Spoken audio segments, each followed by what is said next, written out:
مسلسل اتحاد العاصمة ونهضة بركان المغربي. المسلسل انتهى بلعب نهضة بركان لمباراتهم النهائية أمام الزمالك. طبعا الأمور ربما كانت واضحة، إلا أن البعض ربما أعطى تأويلات خاطئة بأن المباراة ستعاد، كما شاهدناها في مباراة الكاميرون. الناس نفسها قال لك المباراة ستعاد، والبعض قال لك بأنها ستتأهل مباشرة. في نهاية المطاف المباراة النهائية لعبت.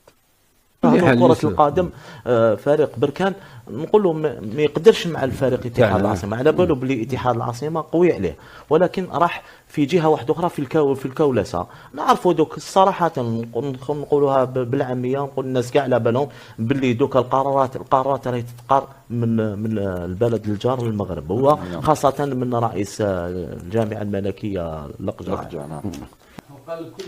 هي قضية إرادة وقرارات.